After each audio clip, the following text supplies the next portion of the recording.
एक ऐसा गुप्त संगठन जो पर्दे के पीछे से पूरी दुनिया को चला रहा है, जो ये तय करता है कि दुनिया का पैसा किसके पास जाएगा, कौन सी सरकार बनेगी और कौन सी गिरेगी। आप उन्हें इल्यूमिनाटी के नाम से जानते हैं, दुनिया की सबसे रहस्यमयी और ताकतवर सीक्रेट सोसाइटी। लेकिन क्या होगा अगर मैं आपसे कहूँ कि इस न्यू वर्ल्ड ऑर्डर का ब्लूप्रिंट आज से सैकड़ों साल पहले यूरोप में नहीं बल्कि हजारों साल पहले प्राचीन भारत में लिखा गया था। क्या इल्यूमिनाटी की विचारधारा, उनकी सत्ता की भूख और मृत्यु को मात देने का उनका जुनून असल में असुरों के परम गुरु महर्षि शुक्राचार्य के ज्ञान का ही एक आधुनिक रूप है?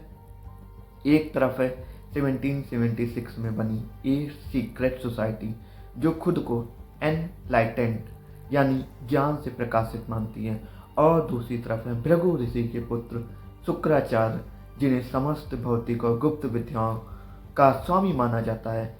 क्या ये महज एक इत्तेफाक है कि दोनों का उद्देश्य स्थापित सत्ता, देवताओं या धर्म को चुनौती देना था?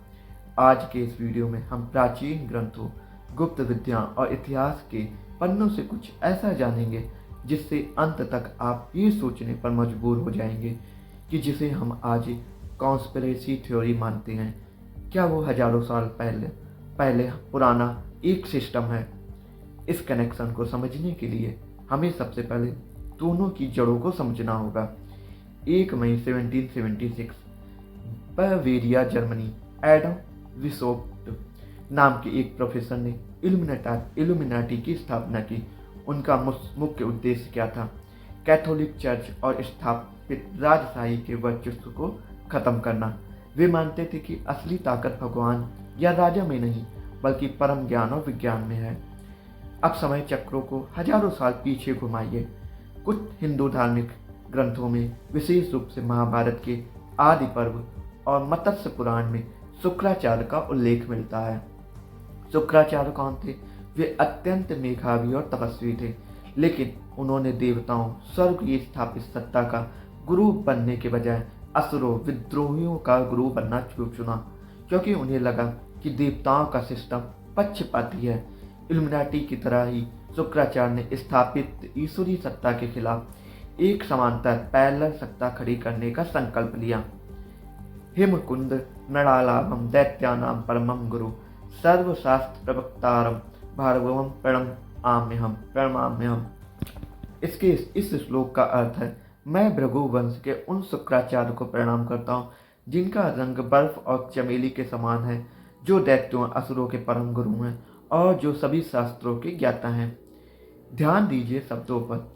सर्वशास्त्र प्रवक्तारम यानी वो जिसके पास ब्रह्मांड का हर विज्ञान, हर रहस्य मौजूद है। इल्यूमिनाटी शब्द का लैटिन में अर्थ भी होता है प्रबुद्ध, द इनलाइटेंड वंस, वो लोग जिनके पास ऐसा ज्ञान है जो आम इंसानों से छिपाया गया है। क्या ये दोनों एक ही विचारधारा के दो अलग अलग युगों के नाम हैं?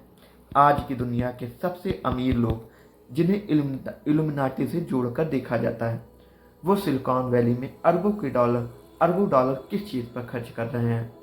एंटी एजिंग, क्रायोनिक्स, ट्रांसह्यूमनिज्म पर। उनका लक्ष्य मृत्यु को हराना, मृत्यु पर विजय पाना।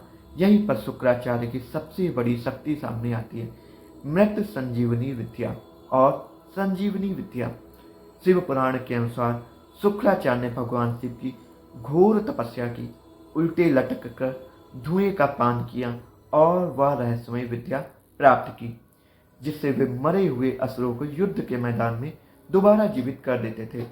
देवता इस विद्या से खौफ खाते थे, क्योंकि जब तक शुक्राचार्य के पास संजीवनी थी, असुरों को हराना नामुमकिन था। आज का इलाइट वर्ग भी उसी संजीवनी की तलाश में है। जेनेटिक्स, डीएनए एडिटिंग और स्टेम सेल रिसर्च के जरिए इंसान मृत्यु को चकमा देने की कोशिश कर रहा है। इल्यूमिनाटी की थ्योरीज में माना जाता है कि गुप्त संगठनों के पास ऐसी उन्नत मेडिकल टेक्निक है जो आम जनता की पहुंच से बाहर है। शुक्राचार्य ने ये विद्या गुप्त रखी थी। केवल एक बार देवताओं के गुप्तचर कच्छ ने धोखे से इसे सीखने का प्रयास किया था। ये महाभारत आदि पर्व में लिखा है। ज्ञान का एकाधिकार ही सत्ता की असली चाबी है। जो ये रहस्य जानता है वही राज करता है। दुनिया पर राज कैसे किया जाए? हथियारों से नहीं, कूटनीति, अर्थशास्त्र और छल से।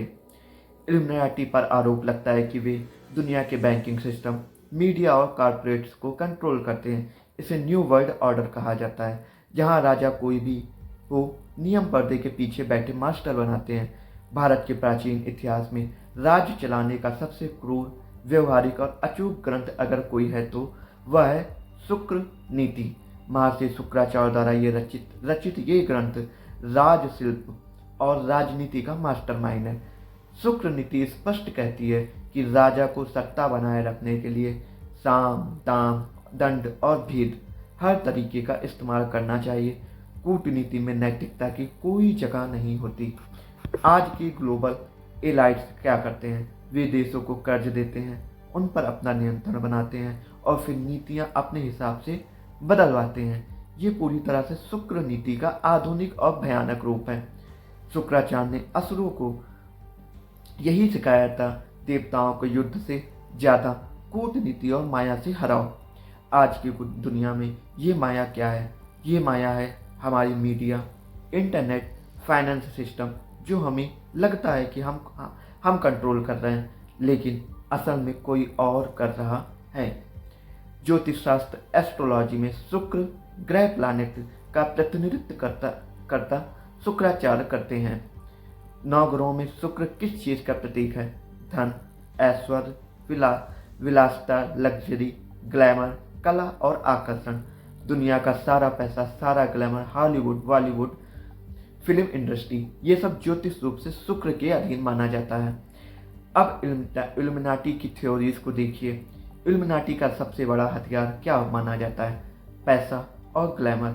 ये कहा जाता है कि दुनिया की एंटरटेनमेंट इंडस्ट्री, म्यूजिक और हॉलीवुड का इस्तेमाल ये गुप्त संगठन लोगों के दिमाग को कंट्रोल करने के लिए करता है।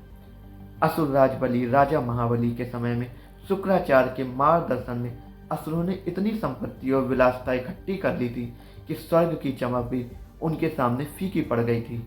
आज के तथाकथित इल्यूमिनाटी दुनिया के वो 1% लोग हैं जिनके पास बाकी 99% लोगों से ज़्यादा संपत्ति है।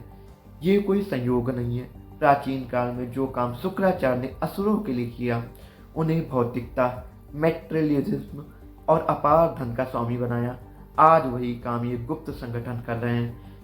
वे दुनिया को शुक्र के मायाजाल, पैसे और विलासिता में फंसा कर रखना चाहते हैं ताकि कोई भी आध्यात्मिक या वैचारिक रूप से देवताओं यानी सत्य की तरफ ना जा सके। तो क्या शुक्राचार्य और इल्यूमिनाटी एक ही हैं? अगर हम ऐतिहासिक तथ्यों की बात करें तो दोनों के बीच हजारों साल तथा हजारों किलोमीटर का फासला है। एक हमारे पुराणों का अहम हिस्सा है और दूसरा 18वीं शताब्दी के यूरोप की पैदाइश। लेकिन अगर हम विचारधारा, आइडियोलॉजी की बात करें तो समानताएं डराने वाली हैं। शुक्राचार्य एक व्यक्ति मात्र नहीं है, वे एक सिस्टम का प्रतीक हैं। एक ऐसा सिस्टम जो ये मानता है कि सत्ता ताकत से नहीं, ज्ञान से मिलती है, जो भौतिक सफलता, मैटेरियल सक्सेस और अमरता, इमोरलिटी को अंतिम लक्ष्य मानता है। इल्यूमिनाटी उसी सिस्टम का आज का चेहरा है। वे शुक्राचार्य की उसी संजीवनी, आधुनिक विज्ञान और शुक्र नीति, आधुनिक कूटनीति का इस्तेमाल करके दुनिया पर अपना एकाधिकार बनाए हुए हैं। देव और असुरों का युद्ध आज भी चल रहा है, बस देवताओं की जगह आज आम इंसान है और असुरों की जगह वे अदृश्य शक्तियां जो सिस्टम को कंट्रोल कर रही हैं।